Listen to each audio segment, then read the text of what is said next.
What's going on, Dolphins? It is your boy Dillon, and I know it's late, but I actually just got done watching the Ravens 49ers game. Obviously a disappointing ending there. Just real quick before I get into it, I'm actually making my recap or my review video for the Dolphins and Cowboys game that we just had yesterday. But real quick, let me get into just a couple of the big news stuff. The Chiefs lost today, which is huge.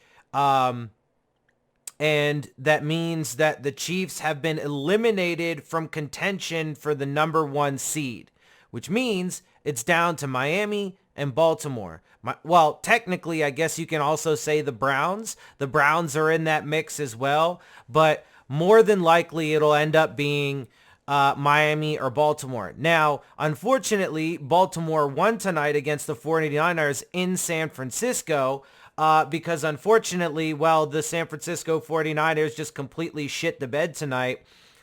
Excuse me. Although, if we're being honest, the main culprit, the number one reason was Brock Purdy. They should have benched him at halftime and put in Sam Darnold, and they might have actually had a chance, especially because you saw, yes, I get it, Sam Darnold threw a pick at the very end of the game to end the game, and it is what it is, but if they would have put him in at halftime as opposed to waiting until whenever the fuck it was, butt fucking the back end of the goddamn, fourth quarter, then he might not have felt so, rushed and pressed to fucking, have to play Superman and shit like that. And maybe I can't remember what it was at halftime, even though maybe the score would have even been a little bit tighter at that point. But after he came in, Purdy throws 4 interceptions. He comes in, goes right down and scores a touchdown, So anyway, they probably should have won, frankly, but it is what it is. They did not win. So, the Ravens are now 12 wins. We'll get into this more tomorrow. I'll do my, path to the playoffs video.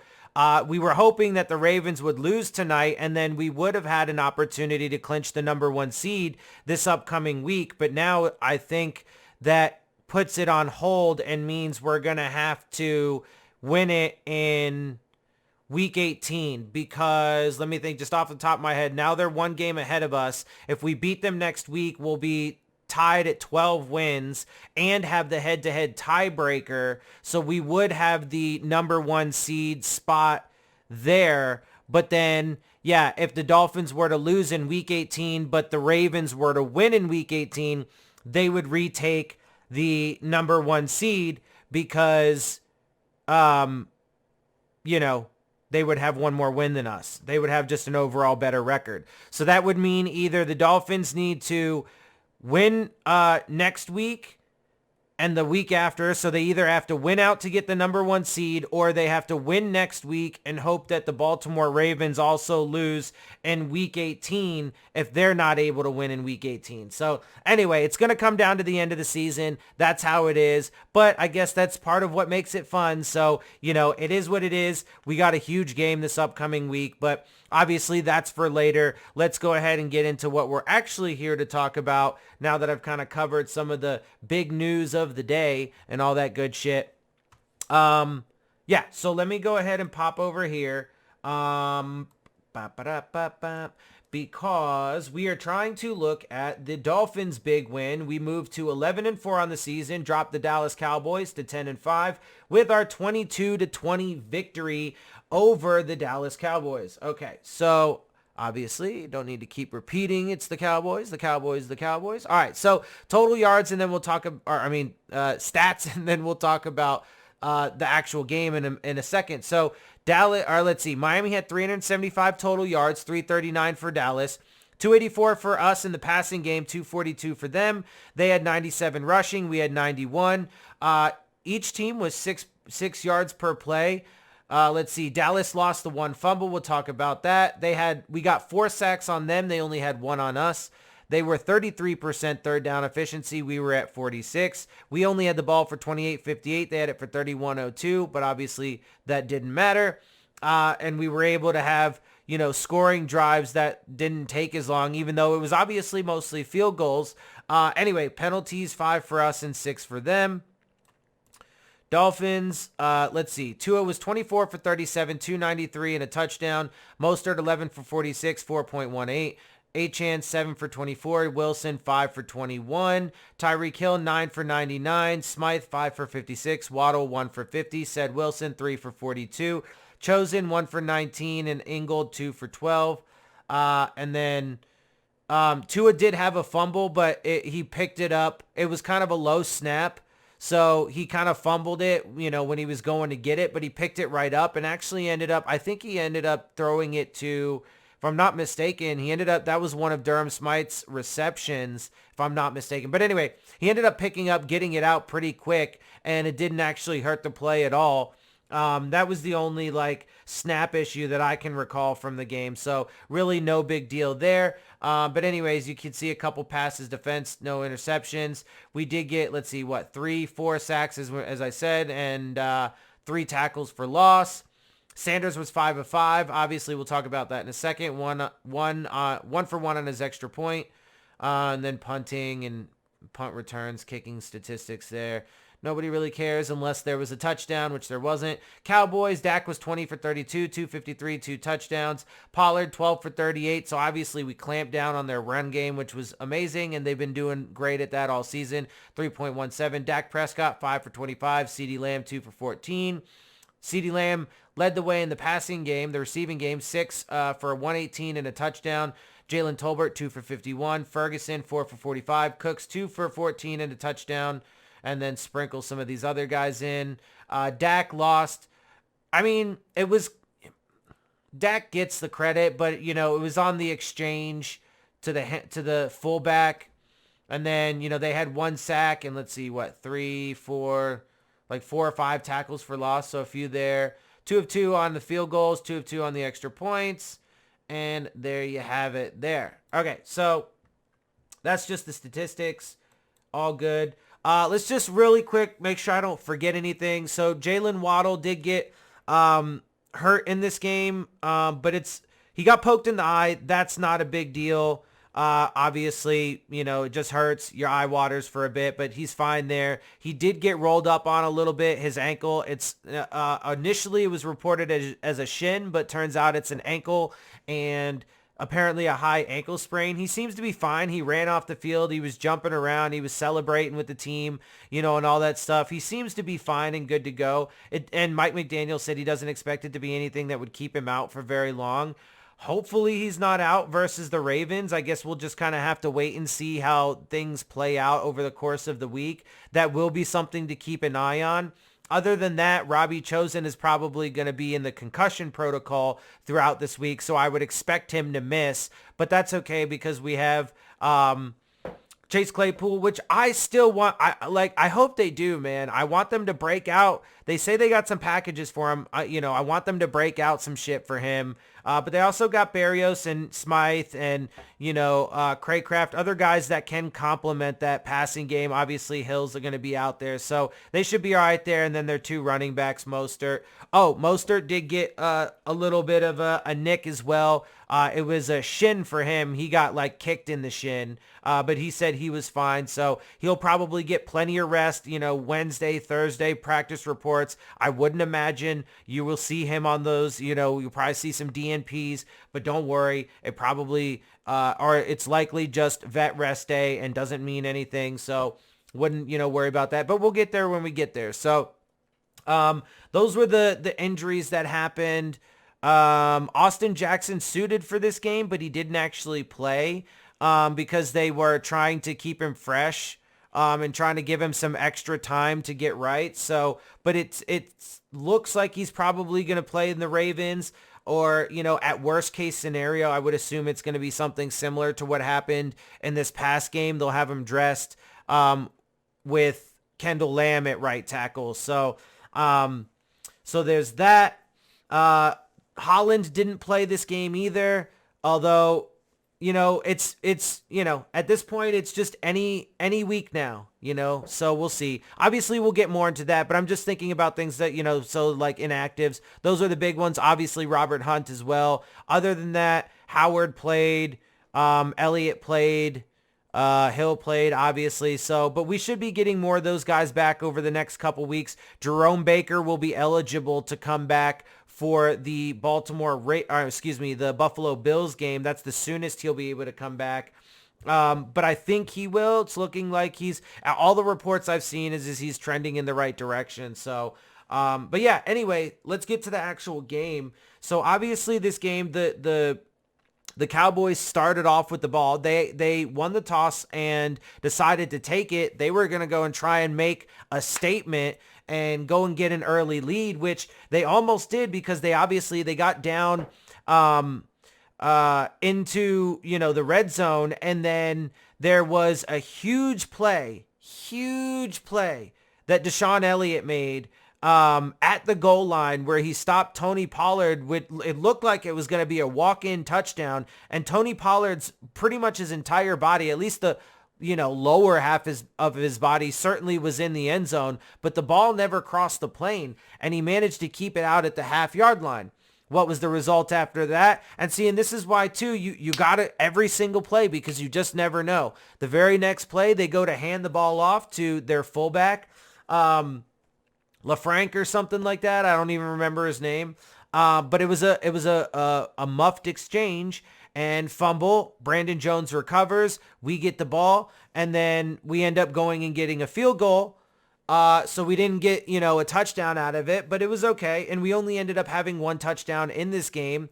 And you would think, especially against a good team, that would be a recipe for failure, right? But as it turns out, not so much because, defense definitely played very well in this game overall. Yes, after we went and got our field goal on their very next drive, they ended up scoring a touchdown. I think it was ended up being like a 48-yard touchdown to CeeDee Lamb. But after that, CeeDee Lamb was basically quiet the rest of the game. The defense tightened up. They did what they had to do. Obviously, they did get another touchdown later, but that was towards the very end of the game. The Dolphins had a lead and was in control basically all throughout.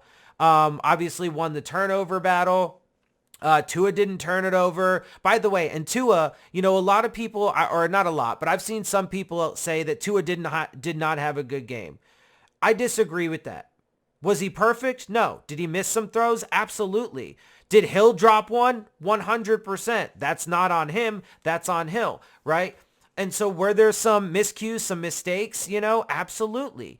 But nobody's ever going to be perfect. The idea that this man has to be perfect every single down, because I don't know if people know this, but they play a lot of fucking downs, especially the quarterback who plays every single one of them. So unless obviously you're blowing out an opponent, which we have on a number of occasions this year, but I digress. So anyway, I think Tua played the game exactly like he needed to play it. He did what he needed to do. He did more than enough. He took care of the football. And when it came down to it, because like I said, the Dolphins were pretty much cruising.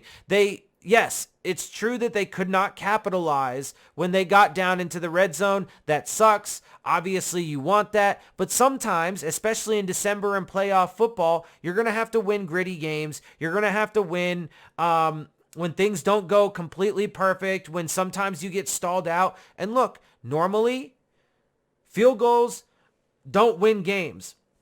But when you hold the opponent to what? We held them to 2 touchdowns and then 2 field goals, 20 points, right? 2 touchdowns, 2 field goals. When you then score 1 touchdown of your own and 5 field goals, well, that's 22 points. And when you do the math, 22 beats 20. So there you have it, right? And obviously Jason Sanders was clutch in this game, 100%. I mean, totally fucking in his zone, in his bag. 5 field goals, all of them made, 3 of them from 50 plus, 52, 54, and 57. Fucking crushed it. And obviously the game winner from 29 yards. And like I said, overall, the defense played damn well. I mean, they had some moments where they let up some stuff, but overall, they played damn well. And admittedly, look, after the first quarter, I was saying, because Kohu kind of got roasted in the slot in that first quarter by CeeDee Lamb. I was saying in my live stream, look, they probably should put Ramsey on him. But, I get it. I even said this in my live stream too. I get it. It probably changes how Fangio wants to call the defense, and you know, he knows more than any of us, and it turned out fine. You know what I'm saying? So, and the defense has been fucking lights out pretty much all season, frankly, and certainly since Ramsey's been back in the lineup. Baker should be back soon. Holland should be back soon. So we're in a damn good place, and I like their performance. And again, the run game, they completely shut that down. I think we did it. We did a fantastic job on that side of the ball. And then, you know, so, but real quick though, so like I said, I mean, you know, for a while there, it was, maybe at best kind of trading off field goals, right? And then we get towards the end of the game, Dak goes down the field, ends up throwing a beautiful pass to Brandon Cooks in the back of the end zone. Ramsey had great coverage. There was somebody else there too. I think maybe it was Elliott. But anyway, he had great coverage, but it was just an even better pass and catch. And that shit happens sometimes, right? So it is what it is there, but the thing is they left plenty of time for the Dolphins to march down the field, and they did, and it was beautiful. And this game was amazing for a number of reasons, because it showed, one, they can beat a winning team. Their record now is 3-1 in December. Tua's got great stats in December now at this point and is looking pretty fucking fantastic. We still got 2 more games. Well, we actually only have 1 more game, and then the last game is in February. But anyway, you know, the defense is really rounding into an elite unit. We're in a very, very good position right now. Last 2 games are going to be tough, but if we handle our business, we can wrap up the number 1 seed and also eliminate the Bills potentially from the playoffs altogether. But anyway, getting back to this game. So, you know, not only do we dispel that narrative of being able to beat a good team, but we also dispelled, the December collapse narrative and, you know, that Tua's not good in December, and Mike McDaniel, he answered a lot, right? That last drive they played, you know, and recently they've been playing a lot more gritty football. They ran the ball. They executed it perfectly. And then time management was immaculate at the very end of the game. Just absolutely pristine by Mike McDaniel, and then the execution of the offense. Because obviously they get down the field, you know, they had some pass plays, Hill was involved, and then Jeff Wilson really got him. There was some key like third downs, like that last 3rd down and 2 right around the 2-minute warning. I think it was just after. And they pick it up, and then they were able to kneel the ball 3 times, get it down to 2 seconds left in the game, and then kick the game-winning field goal.